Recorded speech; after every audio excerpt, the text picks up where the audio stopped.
Controle social, essa é uma expressão utilizada na sociologia para indicar um conjunto de mecanismos e instrumentos que estabelecem a ordem social, ou seja, disciplina a sociedade e submete os indivíduos a determinados padrões de conduta e comportamento.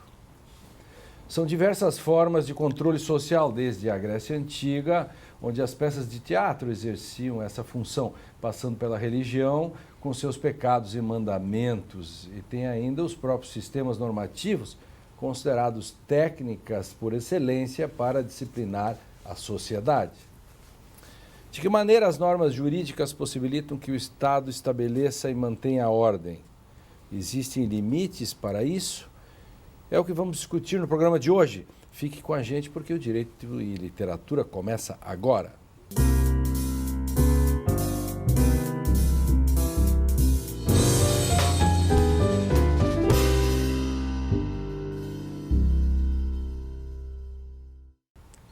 Olá, vamos para mais um programa Direito e Literatura para a discussão dos temas da atualidade.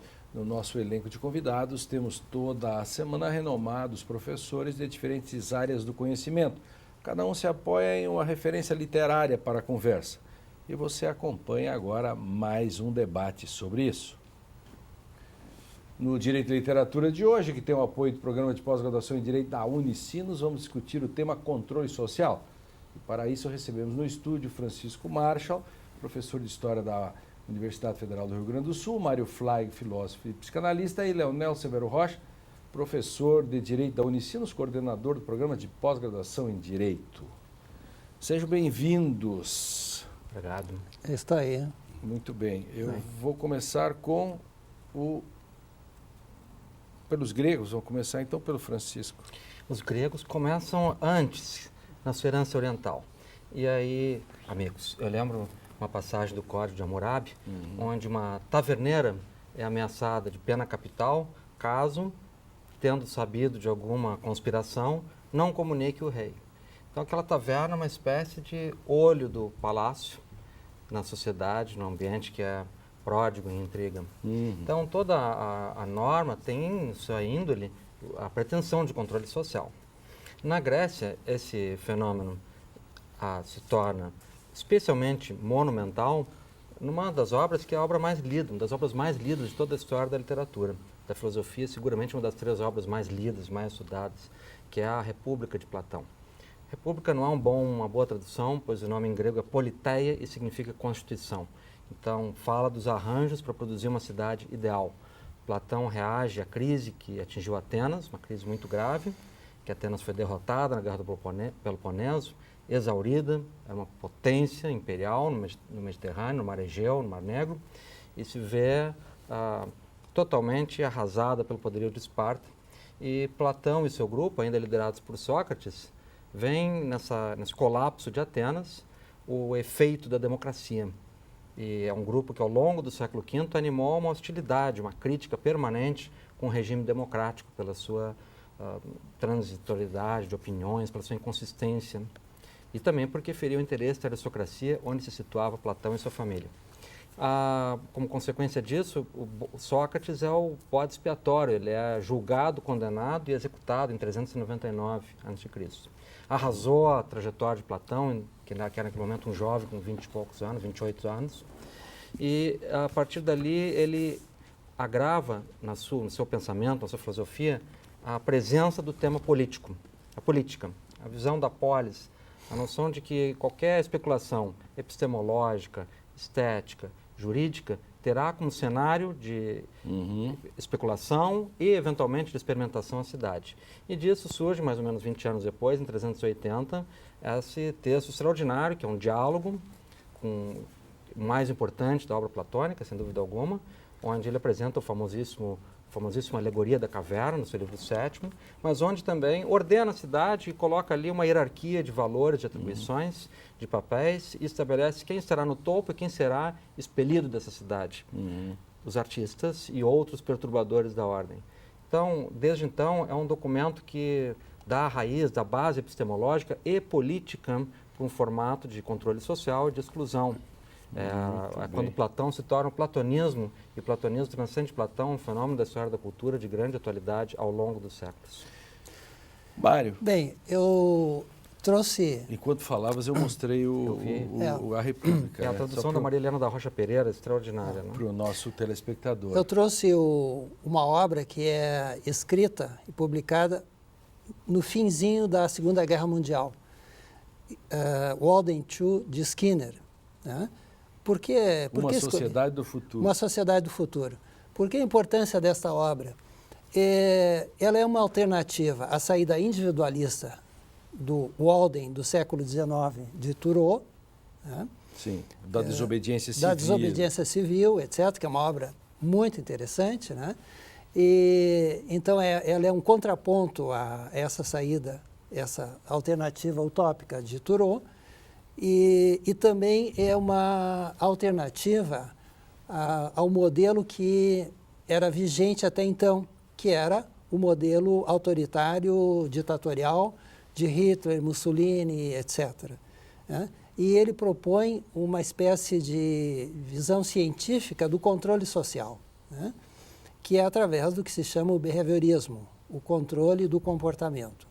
Uma reedição e inovação em relação ao modelo clássico de Pavlov, né? do estímulo e resposta. Só que essa contribuição de Skinner, ele propõe o controle através do condicionamento que ele chama operante, ou seja, por aquilo que são valores para o sujeito. Né? Ou o sujeito, ao ter o comportamento desejado, ele obtém essas recompensas, ou, se ele não o faz, ele perde as recompensas, que ele chama isso a punição, a retirada do estímulo pertinente. Né? Sim. Então, a importância, me parece, disso é a passagem na atualidade, ou seja, na segunda metade do século XX e até hoje, a passagem dos modelos ditatoriais de controle social pela força para um outro modelo de controle social. Uma espécie de sanções premiais também. Exatamente. E acho que isso nos permite pensar o modelo em que nós nos encontramos hoje. É bem interessante isso, porque a gente tem vários temas que estão ligados a essa discussão. Principalmente agora, o Leonel vai falar sobre qual o livro, Leonel? Eu escolhi o livro 1984, que é um clássico. Tá. Nesse tipo de problema do controle social. Ele é um livro também escrito quase que na mesma época, depois da Segunda Guerra Mundial, 1948. É uma inversão do ano que foi escrito o livro, para o título do livro. E nesse texto é uma construção de um tipo de sociedade coletiva, baseada na formação de um indivíduo isolado. Quer dizer, renuncia-se completamente a qualquer desejo, a qualquer intenção, a qualquer possibilidade de produção de diferença, e é uma sociedade que reiteradamente controla todos os membros por meio de um sistema, na tradução chamado teletelas, uma espécie de uma incrível antecipação do autor dos sistemas de comunicação hoje de Facebook, internet, onde quer que se esteja, sempre uma tela.